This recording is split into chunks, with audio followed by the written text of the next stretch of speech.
Hello, my name is Varun Kumar, and I'm here with Monte Anderson for our second Walkcast, where we're going to be looking at a new daycare that Monte's doing in the Wheatland Plaza in Duncanville, Texas.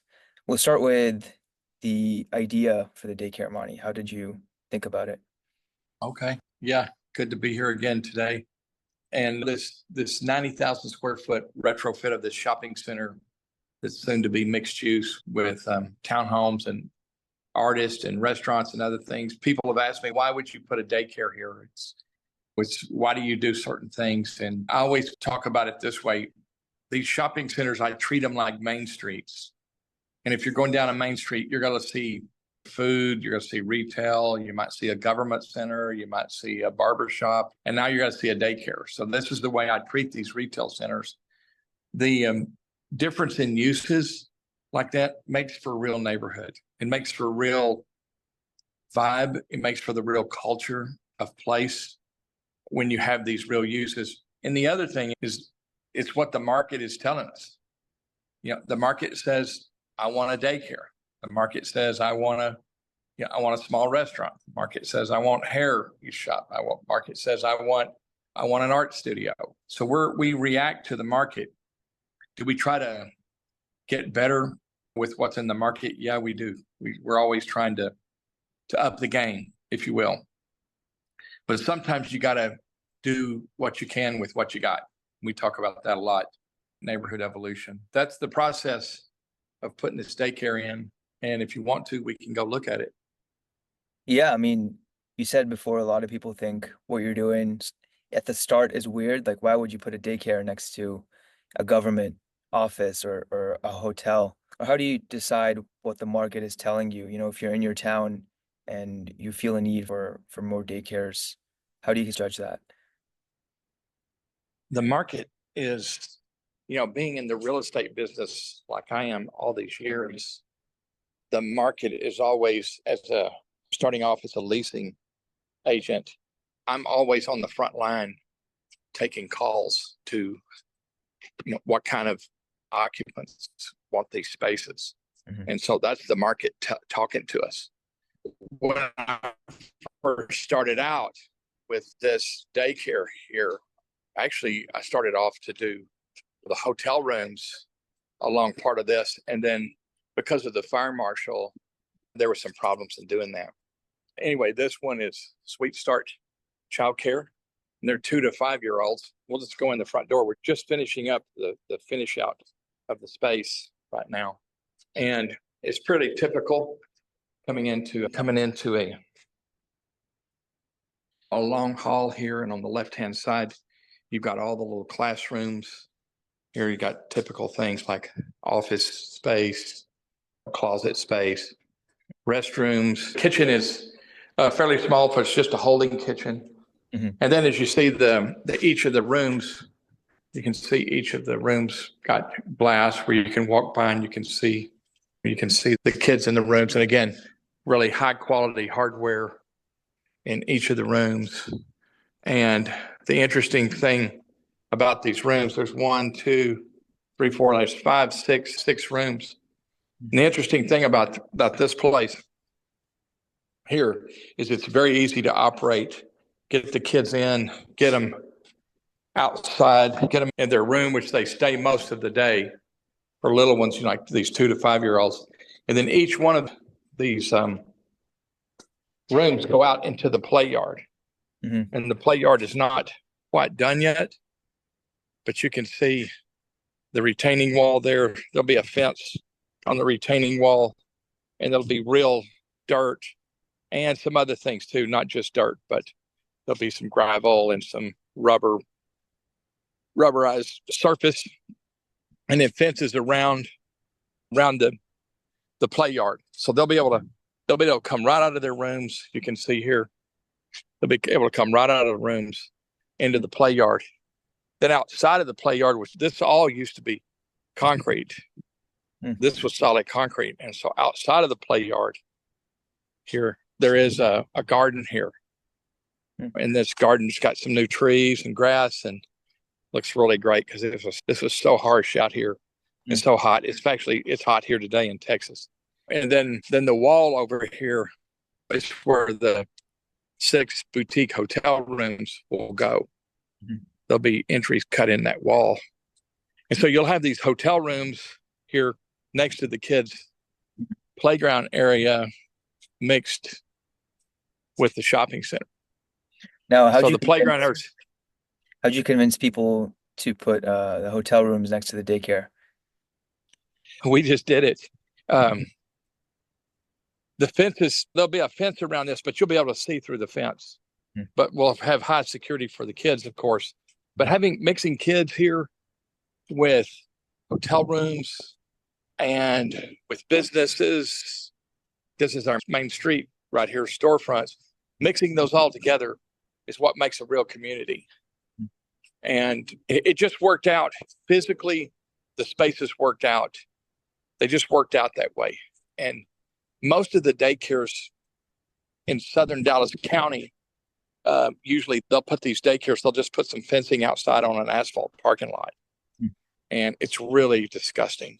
Hmm. In fact, I bought a few properties where I just took the fencing down and said, you can't do this anymore and put these kids out here. And so I really wanted to build an outside playground here that was really special. And we'll see more about this in a couple of weeks. This one will be finished. How did you find good people to run the daycare and find tenants? What's your process for that?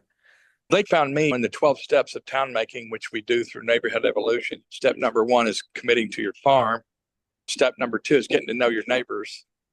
And I know the neighbors really well here, and people know me. And we're constantly dealing with new tenants, prospective tenants. We're dealing with people all the time that are always looking for space.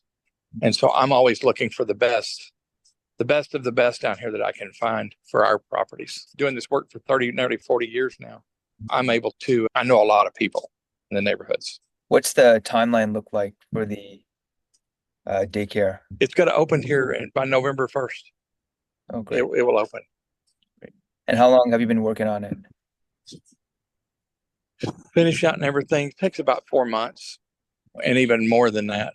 But we had to go in and gut it before that. And then, but the new space took less than 4 months. Let's say someone has this idea in their town. They want kids Oh. to not just have concrete outside. They want kids to have direct access to a playground. What can they do to get started to make a better space for kids in their own town? Bust up the concrete outside, bust it up, get the dirt back. And that's not as easy to do as it sounds because it's expensive to bust all that up and to fix it back. And so that's not always that easy. People coming in. But yeah, it's not always that easy to do because it's just expensive to bust up the concrete. But long-term wise, when you're putting more green down and what it does to these kids, for me, I was thinking about a kid not being able to play in the dirt or around some trees or something like that. It really is sad, but that is really the way it is in a lot of the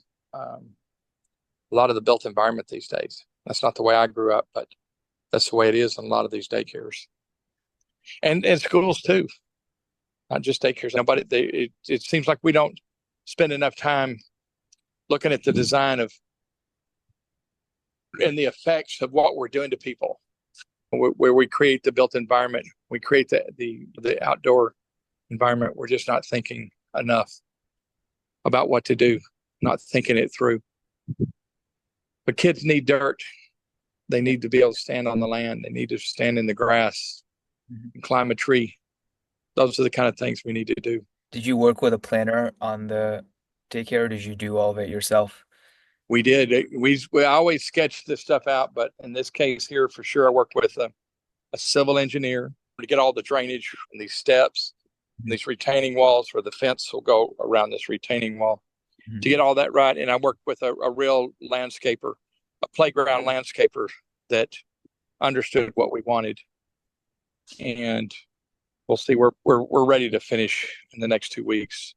Ready to finish all of it. But yeah, it took a lot. There's a lot of infrastructure here. If you look at the way the drainage and what we don't want water standing up here in this area. You want it to dry out really quick, even on a rainy right after a rainy day, they can come right out the doors and into the play yard.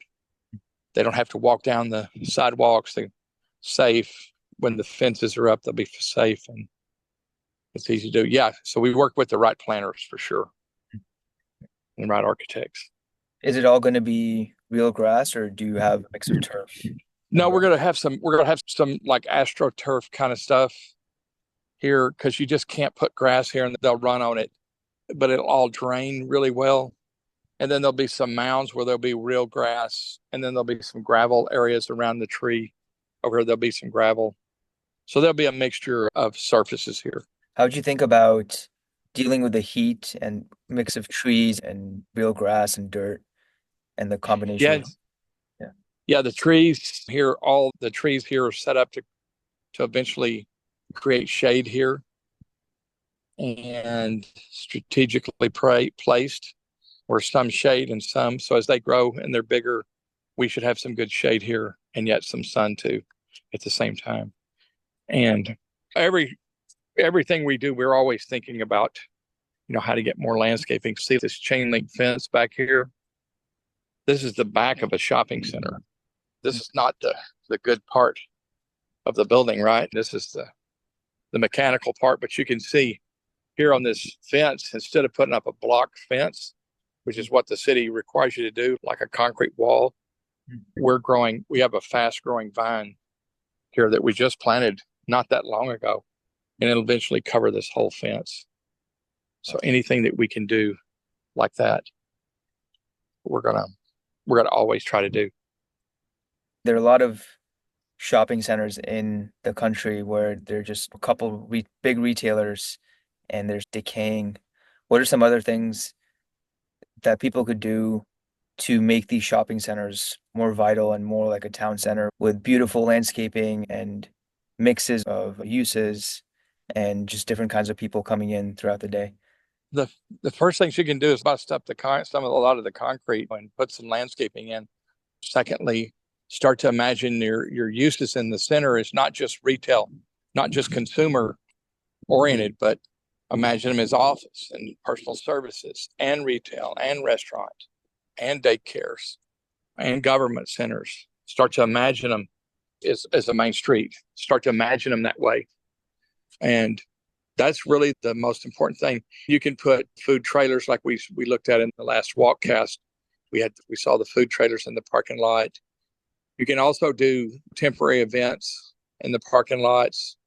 Cleaning the centers up is first thing, cleaning everything really well, painting murals on the side of the building, getting all the lights working, putting twinkly lights up on the parking lot between the trees. That always shows that everybody loves twinkly lights, right? Mm. It starts to make the shopping center look like it is something. And keep it clean. If you look at this shopping center right here, you're gonna see this is an old shopping center from the 60s again, but it's clean right now. Right. See, it's really clean here. See, trash cans got liners in them. They've been emptied. So we're out here 6 days a week emptying cans and making sure the parking lot's clean. Now this has got a lot of stuff going out in the parking lot that we looked at last time. That's the most important thing. All the lights up here, the lights work at night. That makes a huge difference. Because most of the time, these old shopping centers, nothing's working. They're dangerous looking. And so those are the basics to start off with. The basics is in our 12 steps, when you get a property, first thing clean. And that means get the lights working, get everything all the trash cleared out, all the spaces cleared out, get it as clean as possible. Mhm. Strip it down. One of the first things you do. What was the daycare before you got? It was an illegal upholstery shop. Huh. And some guys were living in here. They didn't have a certificate of occupancy. They were living here. We got them to leave, and we had to gut the place and remove all the asbestos, replace all the sewer, water, electrical, air conditioning. Everything was bad. Is infrastructure probably the most intensive part of something like this daycare where you have to work with a civil engineer and strip everything out and install the infrastructure? Do you think that was the most intensive part? Yeah, the civil engineer was all outside. That's all the dirt and everything outside and drainage. The mechanical engineer, the mechanical, electrical, plumbing engineer on the inside is pretty intense because everything was bad in the space. Mhm. The air conditioning was not the right size. The electrical was outdated and old, and some of the sewer had to be busted up and replaced. Yeah, the infrastructure is very expensive to do because I don't want to have to be messing with it. So it's like a new building. That daycare, a brand new building. And roofs are always bad. We replaced all the roofs here. So we just bite the bullet and get all that done. We find that by doing that, we're able to get higher rents. People are willing to pay us more than they are the next guy. That's really cool. Daycare is opening up November 1st, you said. Anything else you want to add about the project? Want to share? No, we'll come back and look in a few weeks when little kids are out here. I'd love to show you some more when they're all here. We'll see what they're, see how they're, see how they behave out here. I think it's gonna, we'll see something good.